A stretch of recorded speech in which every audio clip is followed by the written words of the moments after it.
Hi everyone, my name is Vivian Wrong and I'm Eastside's online news editor. And today I'm here with East's Jewish Student Union Club. Hello. Does everyone want to go around and introduce themselves? Yeah, sure. I can start. My name is Yali Amsley. I'm a senior here at Char Hill East. Now I'm junior year and senior year co-president with Jacob Resnick. And yeah.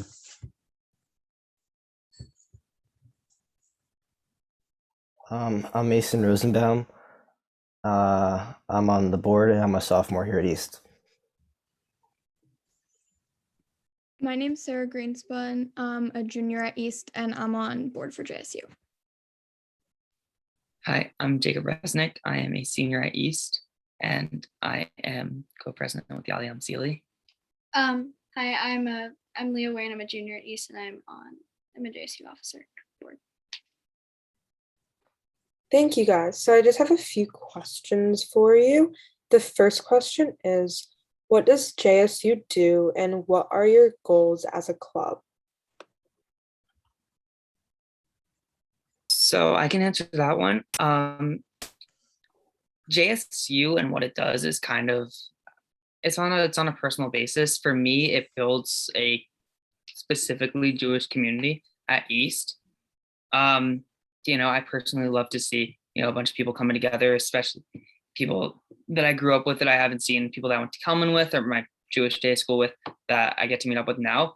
But on an NCSY level, or at least on a board level, what we like to do is that we like to teach people about Judaism and about Israel and, make it fun, in Hebrew school, it's not the most fun, but I think that what we do is educational as well as fun.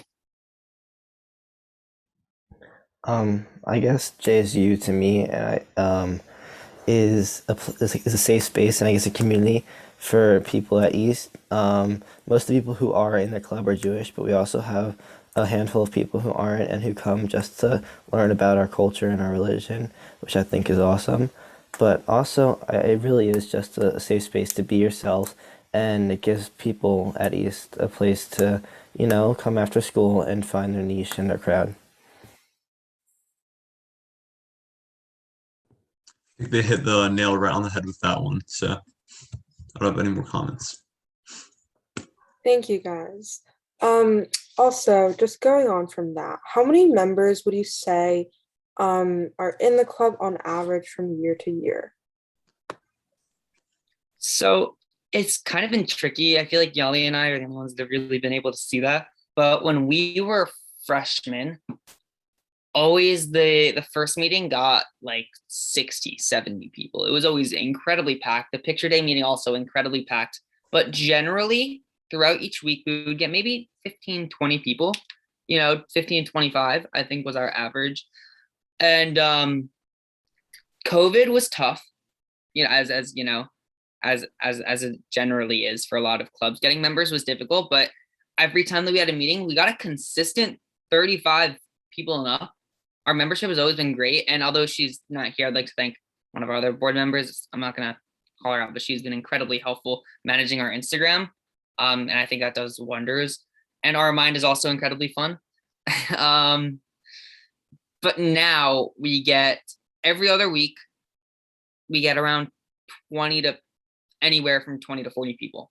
In the beginning, we had a lot more. We got, I think the most we got was like 40 something, but now I think it's from anywhere from 20 to like 35,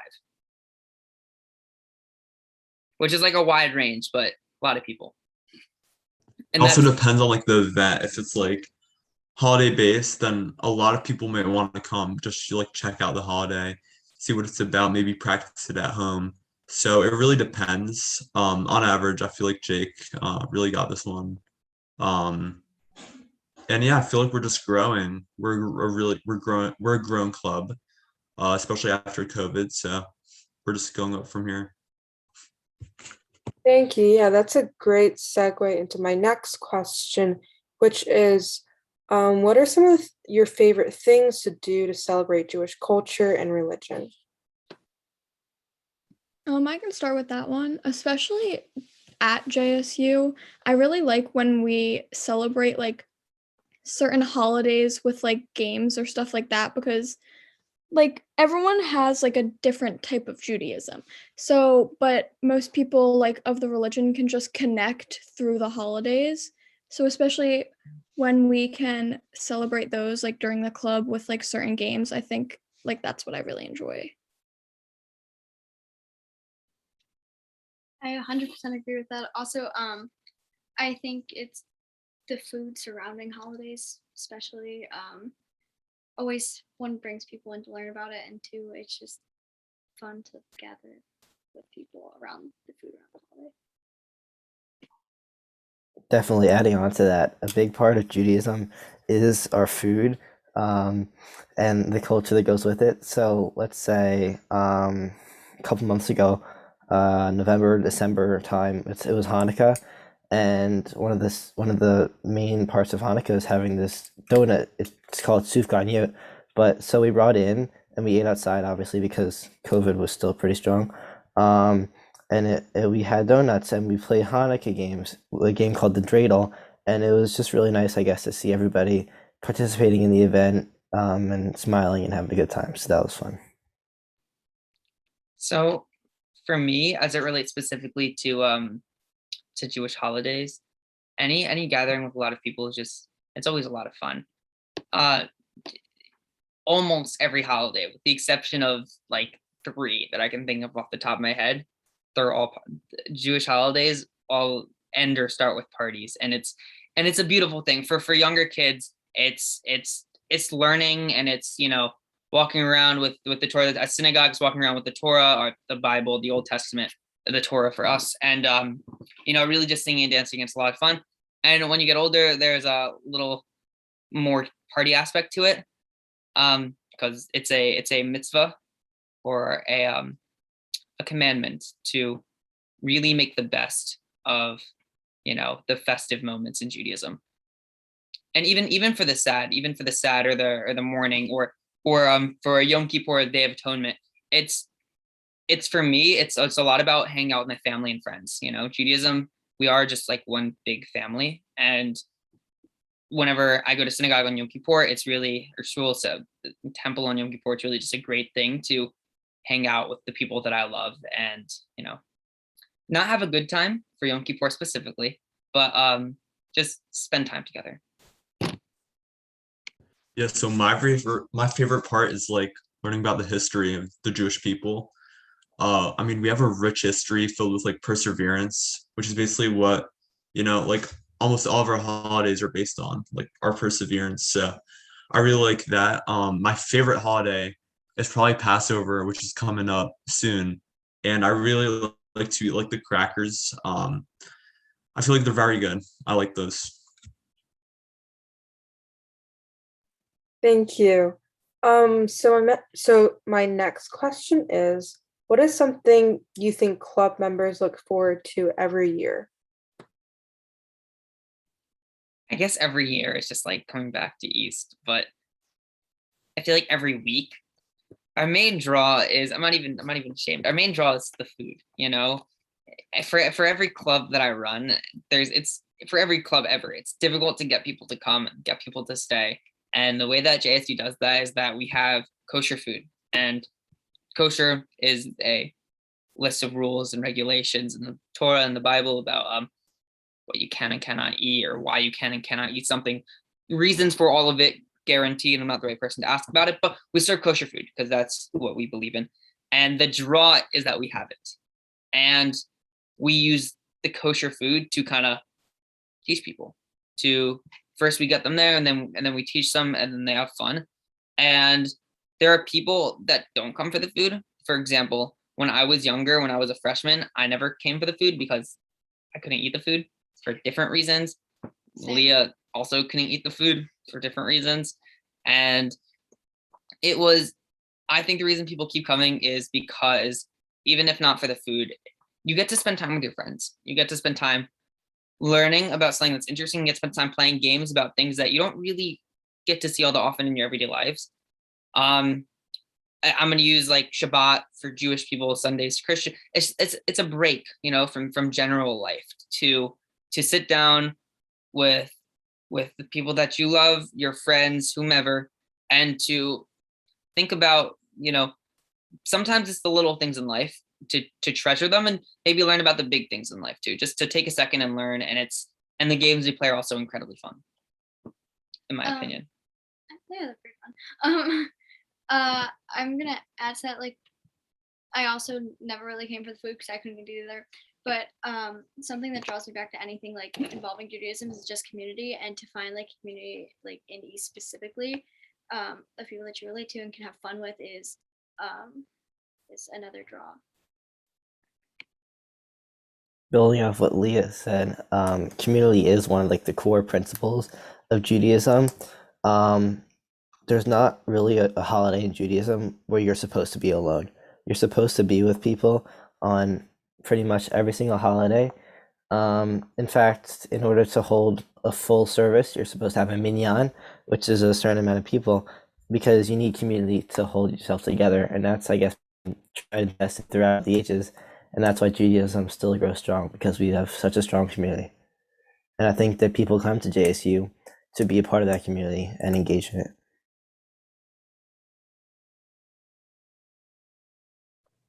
Thank you. So, maybe you guys know this, maybe you guys don't, but this interview is actually for a package that Eastside is doing on anti-Semitism at East. So, just to segue into that, what comes to your mind when you hear the word anti-Semitism?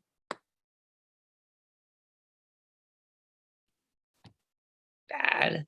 It's not good. I don't know.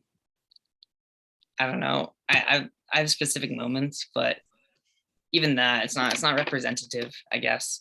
It doesn't, a lot of it doesn't, like, it is real because it's happened to me, but and it's happened at East, but it's kind of feels far off until it happens. You know, we just read a book in English called The Handmaid's Tale, and the idea of how the world got to the terrible place that it got to was that little things, well, a whole bunch of things, but basically things kept happening. You kept hearing about it in the news, except people didn't really associate it with themselves until it happened to them. And then it happened to them. Nobody was there. And honestly, that's the way it is, you know. I have family and friends who've, you know, had been, I don't know, been anti-Semitic. What's the word I'm looking for? Hate crimes. I don't know. I've had family and friends who've been in tough situations. I personally have been in tough situations, and even after, it doesn't really feel real until it is, but it is, and it's there. Honestly, less at East, but I've seen it at East. I don't know. I think the only thing that we can do is, you know, educate. Anybody else? Anything? Yeah. I mean, yeah.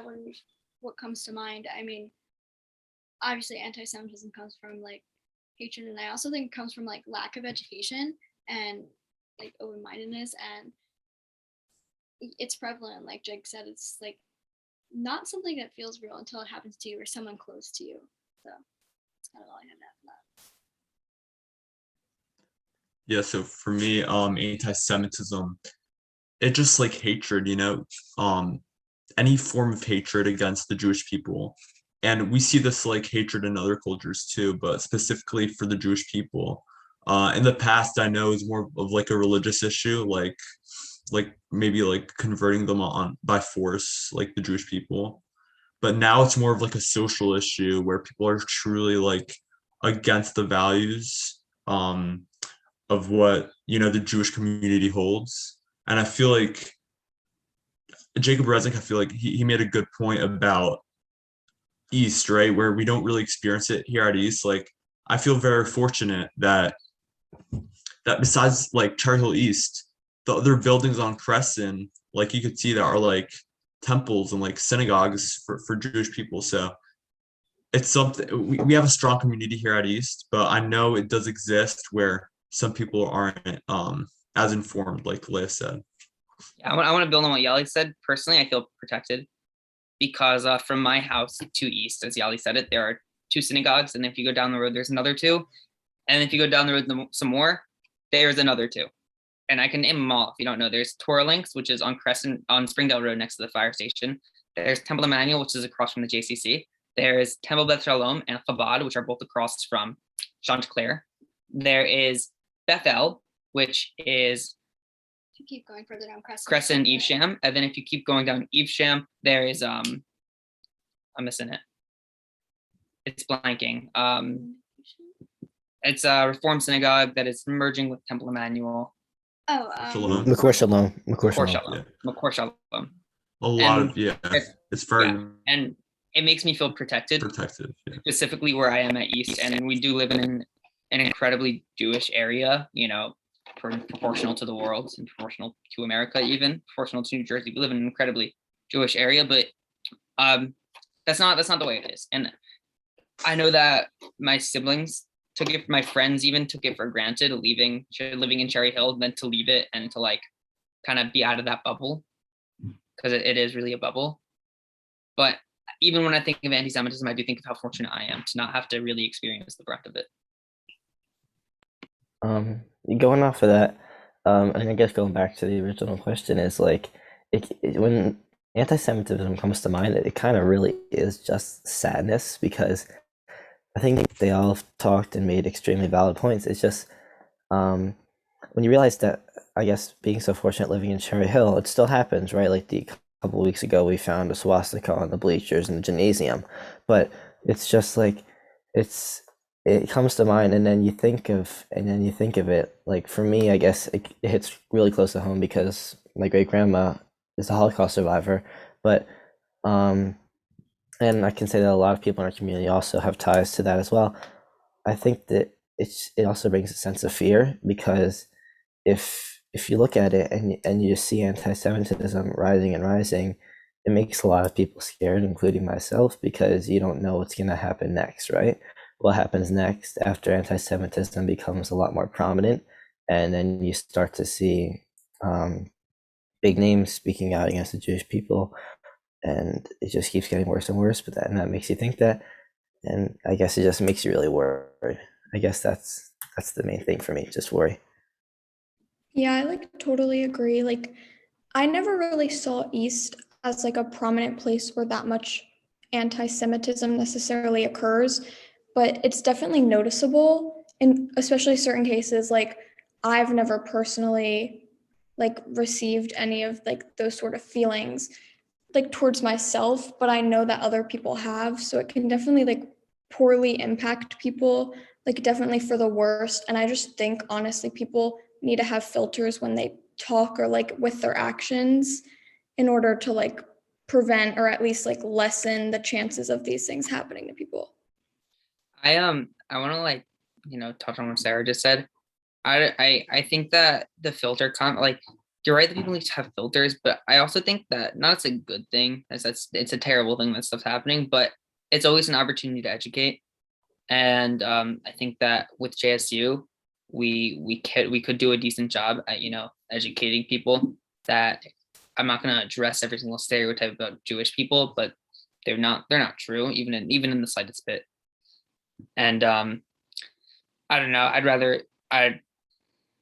I would like people not to be anti-Semitic, but even when they are, we can teach that it's based in only hate and no information. It's completely incorrect.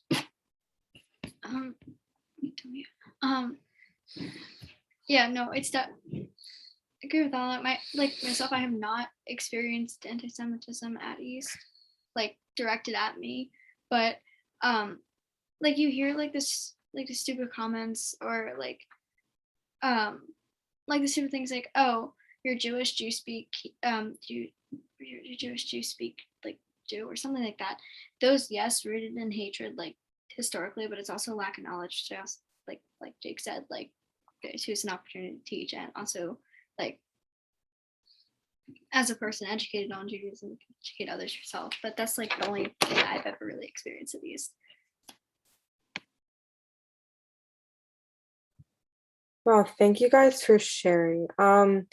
So my last question, you guys kind of already addressed this, but if you want to touch on it or expand on it more, what do you feel your role is as JSU when it comes to addressing anti-Semitism at East and just teaching and educating? I just want to start on that real quick. Actually, no, Mason, you take over. Mason, you go first. Okay, I was just gonna say, like Jake mentioned earlier, I think Yali, I think everyone here touched on it. It really all stems down to education, and I think that that's what JSU brings. Like we have our fantastic JSU advisor. Oh geez, I can't believe I'm blanking on it at this moment. Asaf, yeah, thank you, Asaf. Asaf. And Asaf, I love Asaf, but he comes in and he brings us and he shares information with us and he speaks with us and he talks to us just like having a normal like conversation, and it just helps us, educates us on Judaism and what's going on in the world. Also, I think that it really stems down to that because being raised in Cherry Hill, like we mentioned before, most people understand Judaism and what Judaism is, but in other parts of the world, like I was speaking with someone the other day, they heard of Judaism, but they had no idea what Judaism was. And to me, that was just interesting. I guess it wasn't really that frightening, but it was definitely interesting because you realize that other people don't have that education that you have, and I think that applies to East also. And I think the JSU is a good way. If, like I said, we have members who aren't Jewish that just come to learn more about the culture, and I think the JSU is a way to pass on that knowledge about Judaism and just, I guess, spread awareness. Yeah, I agree with Mason, and I think that something that that we should add is that we can only teach people who come to JSU. I don't want to force feed information when people aren't willing, and although that is a problem that people, are willfully ignorant, it's good that we get the people that we do, so that if anything does happen to them, they will be prepared. And that's what we like to do. We like to prepare people that it's okay to be Jewish, and we stand with them, we stand with each other, and we stand with if anybody hated, but we stand with each other to stop the anti-Semitism as much as we can. Because like I said, we can't teach people that don't come, that don't want to be taught.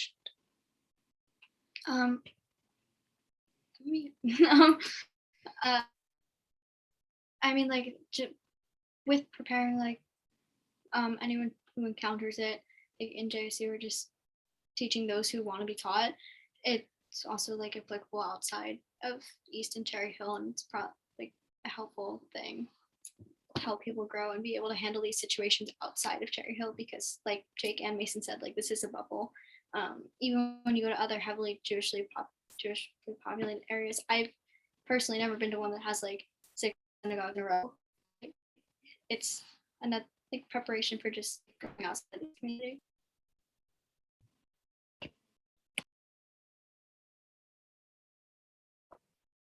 Thank you guys. Thank you guys so much for your answers, and thank you guys for your insight and for joining me today. That is all I